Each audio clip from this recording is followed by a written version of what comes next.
Regularly अपना शुरू हुआ था कि जब थर्ड सेमेस्टर में आप पहुंचते हैं तो आपके कोर सब्जेक्ट्स जो हैं वो रिलेटेड टू योर ब्रांच शुरू हो जाते हैं।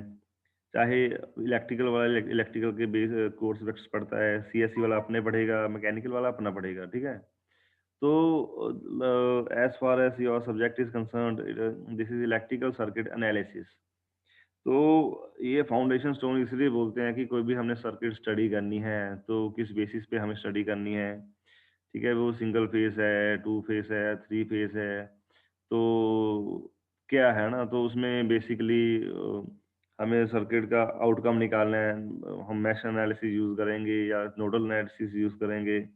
तो उसके बाद कुछ नेटवर्क थ्योरम्स हमारे पास होती हैं कि जैसे हमने डिस्कस किया था पहले, है ना, तो सुपरपोजिशन थ्योरम होगी आपकी। तो वैसे ही और भी थ्योरम बाकी थी आपकी, तो सारा कुछ इसमें स्टडी हम करेंगे, है ना। जैसे जैसे लेक्चर आगे बढ़ेगा तो वैसे वैसे हम स्टडी करेंगे, है ना। तो मैक्सिमम पावर ट्रांसफर थ्योरम है, तो मैक्सिमम पावर कब ट्रांसफर होती है। तो थेवेनिन थ्योरम है, थेवेनिन इक्विवेलेंट निकालेंगे हम। नॉर्टन थ्योरम है, तो नॉर्टन इक्विवेलेंट निकालेंगे हम सर्किट का क्या होता है।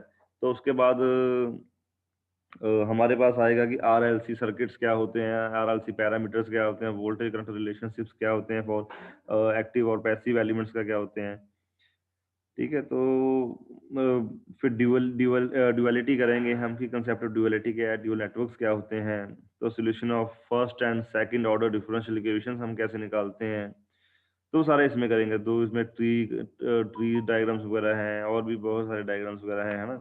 तो जब आपका हम सिंगल फेस एसी सर्किट्स करेंगे तो हम इसमें एवरेज वैल्यू या आरएमएस वैल्यू निकालेंगे कि एवरेज वैल्यू क्या होती है, आरएमएस वैल्यू क्या होती है, फॉर्म फैक्टर क्या होता है, पीक फैक्टर क्या होता है।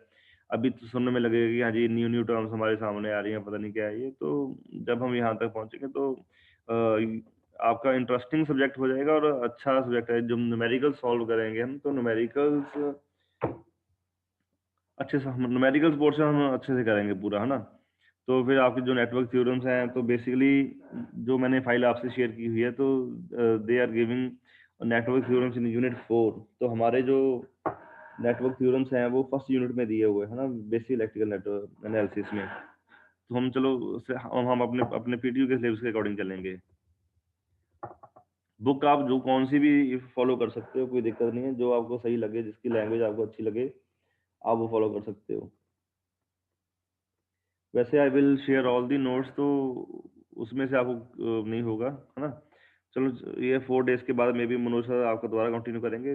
तो टिल देन मैं आपको कुछ नोट्स प्रोवाइड ही कर दूंगा, तो आपके लिए इजी हो जाएगा, है ना। तो जो जैसे इलेक्ट्रिकल सर्किट एनालिसिस सब्जेक्ट है आपका, तो सबसे पहले आपको एक ओवरव्यू होना चाहिए कि इलेक्ट्रिकल सर्किट्स में बेसिकली इलेक्ट्रिकल सर्किट्स कौन कौन से होते हैं, क्या क्या होते हैं, ठीक है। तो यहाँ पे जो फर्स्ट यूनिट है, इंट्रोडक्शन टू इलेक्ट्रिकल सर्किट्स। तो हम थोड़ा सा मतलब आप जब सिलेबस से मैचिंग करोगे तो आपको लगेगा कि हाँ जी हम आउट ऑफ सिलेबस काम कर रहे हैं, बट ये आउट ऑफ सिलेबस नहीं है। तो अकॉर्डिंग टू मी कि ये थ्योरम से शुरू करने से पहले यू शुड नो कि ये सर्किट बेसिकली होते क्या है ना। इलेक्ट्रिकल सर्किट्स हैं तो ये क्या है। तो इसमें क्या है कि सबसे पहले concept of network and circuits आ जाएगा आपका कि हाँ जी नेटवर्क क्या होता है, सर्किट क्या होता है। आप बता सकते हैं कि सर्किट या नेटवर्क क्या होता है।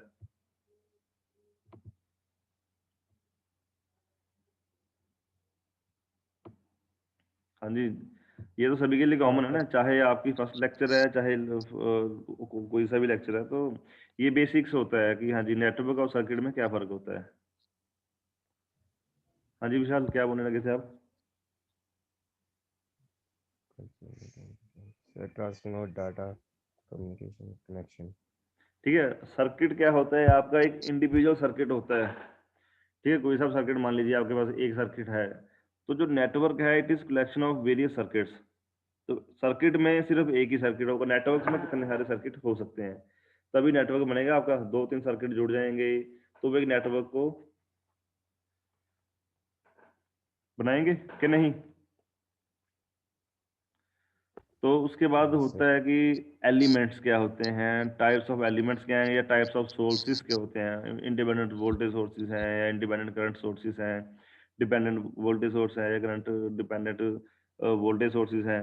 तो उसके बाद एक टर्म आपकी सोर्स ट्रांसफॉर्मेशन होगी, फिर आरएलसी पैरामीटर्स, अपने रेजिस्टेंस, इंडक्टेंस एंड कैपेसिटेंस। तो ये क्या होता है, तो उसके बाद वोल्टेज करंट रिलेशनशिप्स हम करेंगे कि पैसिव एलिमेंट्स का क्या होता है, कि स्क्वायर वेव क्या होती है, रैंप इनपुट या रैंप आउटपुट क्या होती है, सॉटूथ क्या होता है, ट्राइंगल क्या होता है, फिर किरचॉफ्स लॉ हम पढ़ चुके हैं, ये मैं नहीं करवाऊंगा दोबारा, ठीक है। फिर चलो हम तो फर्स्ट सेमेस्टर में पढ़ चुके हैं, अगर नहीं है तो फिर भी हम कर लेंगे, फिर भी कोई दिक्कत नहीं है। तो आपको कुछ नोटबुक्स में नोट करने की ज़रूरत नहीं है, तो यू जस्ट कॉन्सेंट्रेट, जो मैं आपको स्क्रीन पे शेयर करवा रहा हूँ, तो आप सिर्फ इसे देखिए, कोई नोट्स बनाने की ज़रूरत नहीं है आपको अभी फॉर द टाइमिंग। तो अभी हम सिर्फ इंट्रोडक्शन पार्ट करेंगे थोड़ा सा, कि क्या होता है क्या नहीं होता है। तो इन बिटवीन किसी चीज़ में दिक्कत होएगी तो आप मेरे से पूछ सकते हो। अब मुझे ये बताओ कि जब आपका ये शुरू हुआ था लेक्चर, तो आपको ओवरव्यू दिया गया था सब्जेक्ट का, जो पहले से लेक्चर लगा रहे हैं, प्यूमा होगी या आपका जुमनू हो गया, जुमनू। तो आपको ओवरव्यू दिया गया था सब्जेक्ट का, कि सब्जेक्ट में बेसिकली क्या क्या है, क्या क्या नहीं है।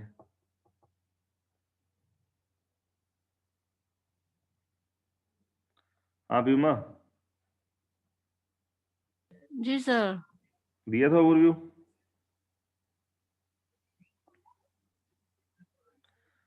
तो वेरियस इलेक्ट्रिकल इंट्रोडक्शन वगैरह या एलिमेंट्स ऑफ इलेक्ट्रिकल सर्किट्स बताए थे आपको पहले। सर हम तो यहाँ इंट्रोडक्शन समय में तो विशाल लोग था, हम जब न्यूमेरिकल स्टार्ट किया तब से ज्वाइन किया था। तो तभी क्लासेस ही लेट शुरू, क्योंकि क्लासेस लेट शुरू हुई है ना।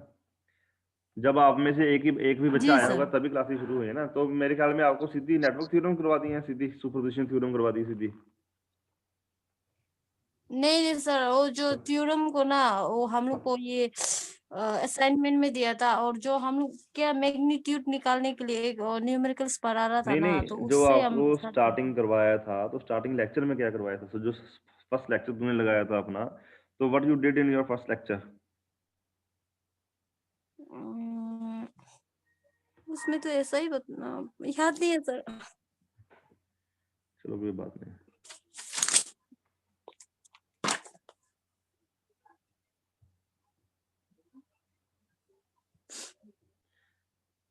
सो एज द नेम सजेस्ट, तो इसमें इलेक्ट्रिकल सर्किट एनालिसिस में क्या है, इलेक्ट्रिकल सर्किट बेसिकली क्या होता है कि जब जब हमने कुछ एलिमेंट्स को इकट्ठे हम बनाते हैं, है ना, at least there is one closed path in which current can flow.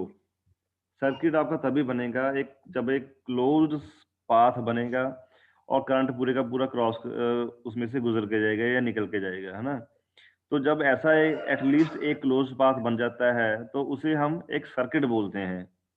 मान लीजिए आप अभी मान लो तुम बिलाल हिलाल हो गए, जुमनू हो गए, या कोई भी है, आप अपने घर पे बैठे हुए हो, तो आपने अपनी लाइट ऑन की हुई है कमरे की, तो आइदर मे बी आप लैपटॉप के ऊपर लेक्चर ले रहे हो या मे बी आप मोबाइल के ऊपर लेक्चर ले रहे हो, ठीक है।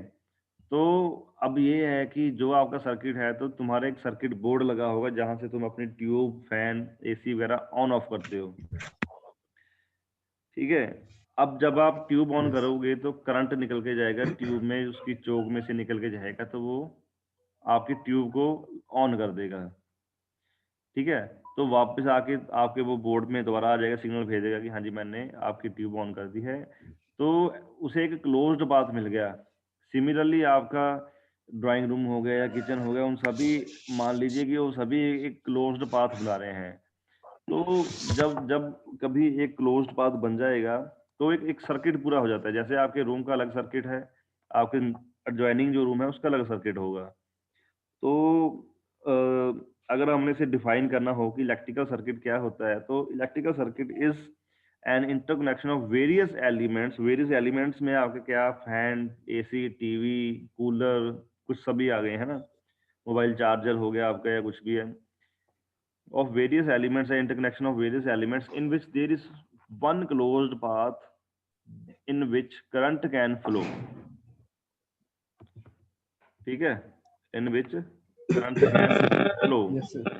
So an electrical circuit is used as a component for any engineering system. ठीक है जी। अब क्या कह रहे हैं कि द परफॉर्मेंस, कोई भी आपका इलेक्ट्रिकल डिवाइस हो,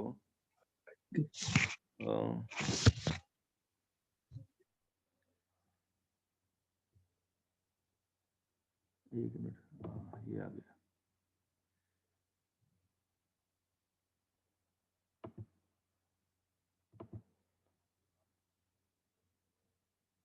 आपको एक रेड सा डॉट दिखाई दे रहा है आपकी स्क्रीन पे? ठीक है जी। Yes, sir. अब ये क्या कह रहे हैं कि the performance of any electrical device और machine is always studied by drawing its electrical equivalent circuit. अभी मान लीजिए आपने कुछ आपके रूम का सर्किट बनाना है, तो सर्किट में आप ट्यूब्स वगैरह या एसी वगैरह नहीं बनाओगे, तो उनकी जगह पे हम इलेक्ट्रिकल इक्विवेलेंट सर्किट बनाएंगे उसका।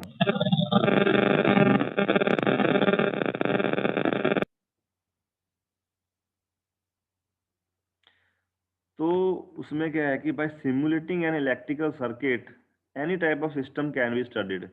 फॉर एग्जांपल आपका मैकेनिकल सिस्टम हो सकता है, हाइड्रोलिक, थर्मल हो सकता है, न्यूक्लियर हो सकता है, ट्रैफिक फ्लो सिग्नल हो सकता है, वेदर प्रेडिक्शन वगैरह हो सकता है। तो सभी का हम इलेक्ट्रिकल इक्विवेलेंट सर्किट बना सकते हैं। ठीक है, तो कोई सा भी आप ले लीजिए, तो हर एक चीज का आप, न्यूक्लियर पावर प्लांट का भी आप अपना इलेक्ट्रिकल सर्किट बना सकते हैं। So all the control systems are studied by representing them in the form of electrical circuits. The analysis of any system can be learned by mastering the technique of circuit theory. तो basically ये जो आपका है circuit theory इसे बोल सकते हैं। तो इलेक्ट्रिकल सर्किट एनालिसिस क्या है? Basically it is circuit theory. तो कोई से भी सर्किट आप स्टडी कर सकते हो इलेक्ट्रिकल सर्किट थ्योरी के थ्रू में।